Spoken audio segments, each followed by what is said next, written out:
Loan app کے ذریعے قرض لے کر شہری کی خودکشی کا معاملہ۔ خودکشی کرنے والے شہری کی بیوہ دربدر کی ٹھوکریں کھانے پر مجبور ہے۔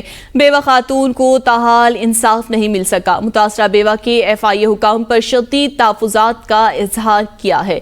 ہم خبر سے آپ کو آگاہ کر رہے ہیں، لون ایپ کے ذریعے ایک شہری جس نے خودکشی کر لی تھی اور اس کی جو متاثرہ خاتون تھی اس کا بیان سامنے آیا ہے کہ گرفتار افراد کی ضمانتیں ہو چکی ہیں۔ شدید تحفظات کا اظہار کیا ہے۔ راولپنڈی میں لون ایپ سے تنگ آ کے خودکشی کرنے والے شخص کی بیوہ کی جانب سے شدید تحفظات کا اظہار کیا گیا ہے اور یہ کہا جا رہا ہے کہ انصاف نہیں مل رہا۔ FIA تفتیش میں تعاون نہیں کر رہا، ابھی تک ان کو انصاف نہیں مل سکا ہے، جبکہ گرفتار افراد کی ضمانتیں بھی ہو چکی ہیں۔ اس حوالے سے بات کریں گے ملک عمران سے۔ جی ملک عمران، آگاہ کیجیے گا، متاثرہ جو بیوہ ہے انہوں نے یہ کہا ہے کہ FIA حکام پر شدید تحفظات کا اظہار کیا۔ انہوں نے کہا کہ جو ملزمان تھے ان کے خلاف بھی کوئی ابھی تک ایکشن نہیں لیا گیا ہے۔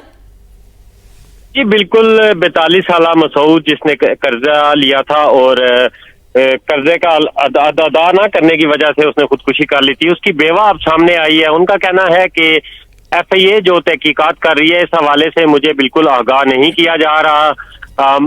متوفی مسعود کا بھائی اس مقدمے کا مدعی تھا اور ان کا کہنا ہے کہ اب FIA کہتی ہے کہ مدعی آپ تبدیل کریں، جبکہ جو ملزمان گرفتار کیے گئے تھے ان سب کی ضمانتیں ہو چکی ہیں اور وہ اپنے گھروں کو جا چکے ہیں، جبکہ قرض لینے والی ایپ کے جو ذمہ داران ہیں وہ ابھی تک ہمیں دھمکیاں دے رہے ہیں اور ہمیں شدید قسم کے تحفظات ہیں اس حوالے سے۔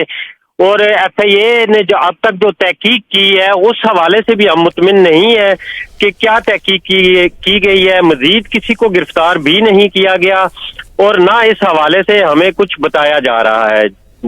جی بہت شکریہ ملک عمران، آگاہ کر رہے تھے۔